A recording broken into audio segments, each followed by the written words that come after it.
So guys, in this video we will see some constraint while creating a table. Okay, so we will just drop this table. So drop student, sorry, it is drop table student.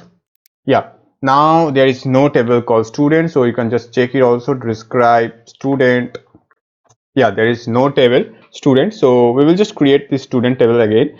So to create a table, we already learned that create table, and then the table names, it is student, and then open parenthesis, then we have to put the column names. So before creating this column name, we will just create this one obviously, and let me tell you that the name should always be present. Okay, so there should not be any name which is null, because if the name is null, why do we need that, right? So we will just make it that name should not be null. If the name is null, it will throw an error. And similarly, let me just put over 9, 9, yeah. And similarly, there should not be two same class. Okay, for example, it is the topper name of every class. So we have this 6, 8, 9, 10, and then again a 10, right? So there should not be two topper from a particular class. So it should be 5 or something else, except the above ones. It should not be repeated, right? So we will make this kind of table. Okay, so we'll just write over a student ID, and that is an integer type.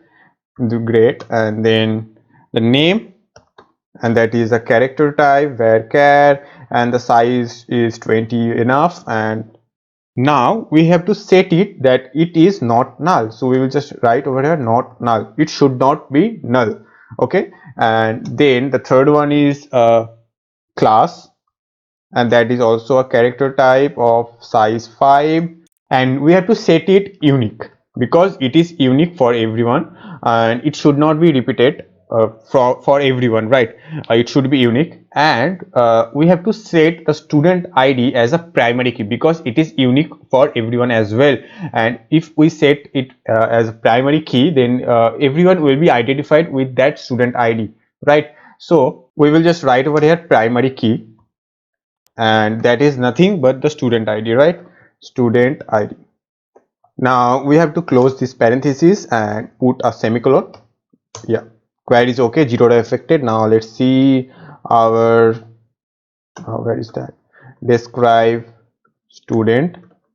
Let's see our table. Oops, yeah.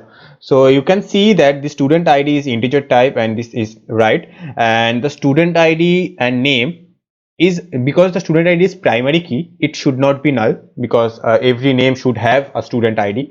And for name, we already said that it should not be not null, so it is also say it is null, no. And the class can be null, that's fine. And the class is also unique, right? You can see over here it is unique.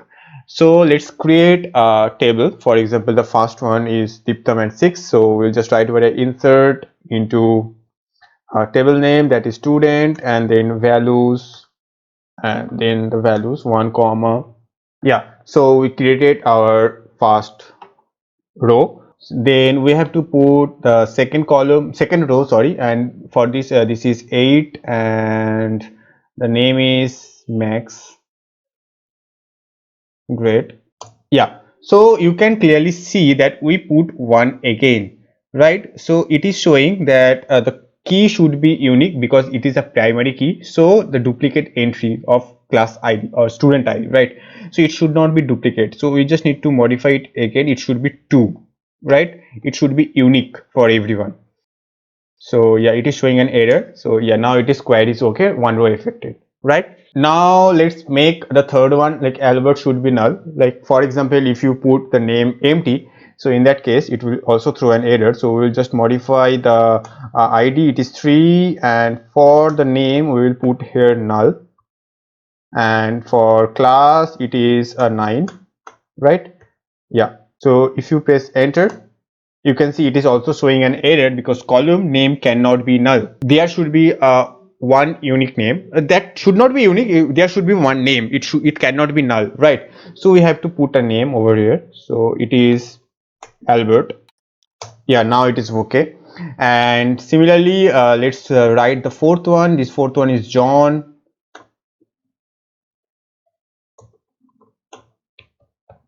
and class is 10.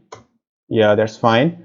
Now let's write the last one. It is 5 and the name is Jenny, and we already set the previous value as 10. So if you run it as a 10 and you already know that class should be a unique value, so the 10 will be repeated, right? It should not be like that. So if you run this cell, you can see it is showing an error, the duplicate key entry class 10 for key student class, because it is a unique class for everyone. We are writing the topper from every class, so there should not be two topper from a class, right?